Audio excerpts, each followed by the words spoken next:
গীবতের ভয়াবহতা কত বেশি আপনাকে আমি কি দিয়ে বুঝাই। বাইহাকী শরীফের বর্ণনা আল্লাহর নবী বলেছেন, আল গীবাতু আশাদ্দু মিনাজ জিনা, জিনার থেকেও বড় পাপ হচ্ছে গীবত। আচ্ছা বলুন তো, আমরা আমাদের সমাজে জিনাটাকে বেশি বড় পাপ মনে করি নাকি গীবতকে? অবশ্যই জিনাকে। অথচ আল্লাহর নবী বলেছেন জিনার থেকেও মারাত্মক বড় ভয়াবহ অনেক অনেক অনেক বেশি কঠিন পাপ হচ্ছে গীবত। অথচ আমাদের সমাজের পরিস্থিতি কি দেখেন, একটা মানুষ যদি জিনা করে আর প্রমাণিত হয়, সমাজে ছিছির একটা রব উঠে যায়, তাকে যে যেভাবে পারে সেভাবেই গালি দেয়, যে যেভাবে পারে সেভাবেই মারার চেষ্টা করে। অথচ প্রত্যেক দিন যে আমরা কত গীবত করে যাচ্ছি, এই ব্যাপারে কারো কোনো সচেতনতা নেই, কারো কোনো সতর্কতা নেই, কারো কোনো খেয়াল নেই। আল্লাহর নবী এই কথাটাই বলছেন, জিনার থেকেও বড় মারাত্মক পাপ হচ্ছে গীবত। শুধু কি তাই, গীবতের পাপ এত ভয়াবহ যে, গীবত এত ভয়াবহ পাপ যে আল্লাহ রাব্বুল আলামিন বলেছেন, কেউ যদি কারো ব্যাপারে সমালোচনা করে, গীবত করে, পরনিন্দা করে, তাহলে আপন মৃত ভাইয়ের মাংস খাওয়া যেমন অপরাধ, গীবত করলে ঠিক তেমন অপরাধ। নাউযুবিল্লাহ। পবিত্র কোরআন কারীম খুলে দেখুন, 26 নম্বর পারা 16 নম্বর পৃষ্ঠা সূরাতুল হুজুরাতের 12 নম্বর আয়াত খুলে দেখতে পেয়ে যাবেন। আল্লাহ রাব্বুল আলামিন বলছেন, আইয়ুহিব্বু আহাদুকুম আন ইয়াকুলা লাহমা আখিহি মাইতান ফাকারিহতুমু। এই গীবতের পাপকে মৃত ভাইয়ের মাংস খাওয়ার সাথে আল্লাহ রাব্বুল আলামিন দৃষ্টান্ত দিয়েছেন, তুলনা করেছেন। তাহলে গীবতের ভয়াবহতা কত বেশি। অথচ আজকে রাস্তা ঘাটে, মসজিদে, মাদ্রাসায়, বিভিন্ন জায়গায়, চায়ের স্টলে, জায়গায় জায়গায় শুধু গীবত আর গীবত, গীবত আর গীবত, পরনিন্দা আর পরনিন্দা। আরে মসজিদে এসে সুন্নত পড়ে আমাদের 5 মিনিট বাকি থাকে, ভালো কথা শুরু হতে হতে গীবত শুরু হয়ে যায়। নাউযুবিল্লাহ। অথচ গীবত এত ভয়াবহ অপরাধ। শুধু কি তাই, গীবতের ভয়াবহতা কত বেশি আপনাকে আমি কি দিয়ে বুঝাই। সম্মানিত উপস্থিতি, আমরা কিয়ামতের ময়দানে খুব বেশি নেকি নিয়ে উপস্থিত হতে পারবো না। আমাদের সাথে যতটুকু কুলাচ্ছে, আমরা যে যতটুকু পারছি, সামান্য সালাত, সিয়াম, হজ, যাকাত, কোরআন তেলাওয়াত, জিকির আজকার, তাসবিহ, তাহলিল কত কষ্ট করে আমরা করছি।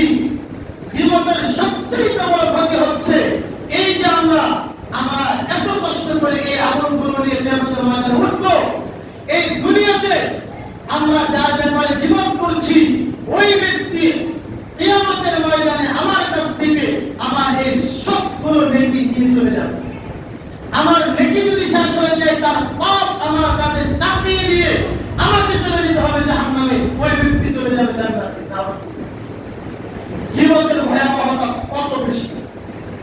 সম্মানিত উপস্থিতি, গীবতের ভয়াবহতা কত বেশি, এই ব্যাপারে দুইটি ঘটনা আপনাদের সামনে পেশ করলেই বুঝতে পারবেন। আল্লাহর নবী মুহাম্মদুর রাসূলুল্লাহ সাল্লাল্লাহু আলাইহি ওয়াসাল্লাম সাহাবায়ে কেরামদেরকে সাথে নিয়ে সফরে গিয়েছেন। সাহাবায়ে কেরাম তারা একজন খাদেমকে সাথে করে নিয়ে গিয়েছেন খেদমত করার জন্য।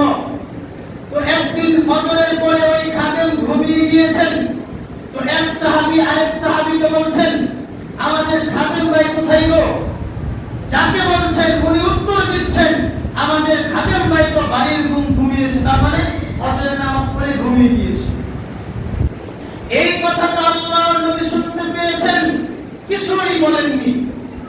একটু পরে যখন খাদেম উঠলেন, ওঠার পরে সাহাবায়ে কেরাম বললেন, আল্লাহর নবীকে সালাম দাও, সালাম দিয়ে বলো সকালের নাস্তা আর কি হবে। খাদেম গেলেন, আল্লাহর নবীকে সালাম দিলেন। সালাম দেওয়ার পরে বললেন, আল্লাহর নবী সকালের নাস্তা আর কি হবে। এই কথা বলা মাত্রই খাদেম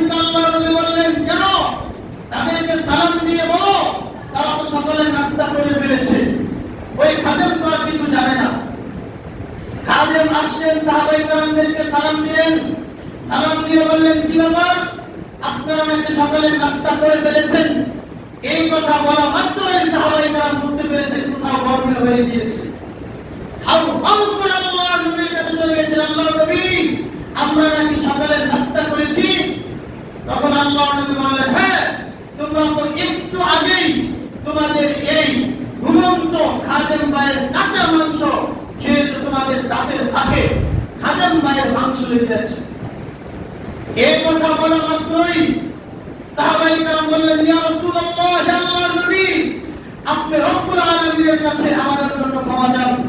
আল্লাহর নবী বললেন, শোনো, আল্লাহর কাছে ক্ষমা চাইলে শতভাগ ক্ষমা হবে না। তোমাদের এই খাদেম ভাইয়ের কাছ থেকে আগে ক্ষমা নাও। এই খাদেম যদি ক্ষমা করেন, আল্লাহ রাব্বুল আলামিন ক্ষমা করবেন। দেখেন কি কথাটা বলেছেন, বাড়ির ঘুম ঘুমিয়েছি, এইটুকু বলার কারণে আল্লাহর নবী এইভাবে সাহাবায়ে কেরামদেরকে সতর্ক করলেন, কি কঠিন ভাবে বললেন। আর আমরা দিনরাত কত কি যে কারো ব্যাপারে বলে যাচ্ছি, অন্যের ব্যাপারে যে কত কি বলছে, লাগামহীন বলে যাচ্ছি, মুখে কোনো ঠিক ঠিকানা নেই। আরেক ঘটনায় আল্লাহর নবী নবী মুহাম্মদুর রাসূলুল্লাহ সাল্লাল্লাহু আলাইহি ওয়াসাল্লাম সফরে যাবেন। সাহাবায়ে কেরাম সকলে একসাথে হয়ে সময় নির্ধারণ করে দিলেন। সময় নির্ধারণ করে দেওয়ার পরে সকলে একত্রিত হয়েছেন। একত্রিত হওয়ার পর একজনের একটু লেট হয়ে গিয়েছে। ওই উপস্থিত সাহাবীদের মধ্য থেকে দুইজন একজন আরেকজনকে একটু মশকরা করে বলছেন, আমাদের অমুক ভাই কই গো? তো যাকে জিজ্ঞাসা করছে উনি বলছেন, আমাদের অমুক ভাইয়ের সাজগুজ করতে করতে দিন শেষ হয়ে যায়। আল্লাহর নবী নবী মুহাম্মদুর রাসূলুল্লাহ সাল্লাল্লাহু আলাইহি ওয়াসাল্লাম এই কথাটা শুনলেন, কিছু বলেননি। ওই সাহাবী আসলেন, আসার পরে সফর যাত্রা শুরু করে দিলেন। যেতে যেতে যেতে যেতে একটা মরুভূমিতে গেলেন। মরুভূমিতে যাওয়ার পরে দেখলেন একটা মরা গাধা মরে পচে রয়েছে, মরে পড়ে আছে।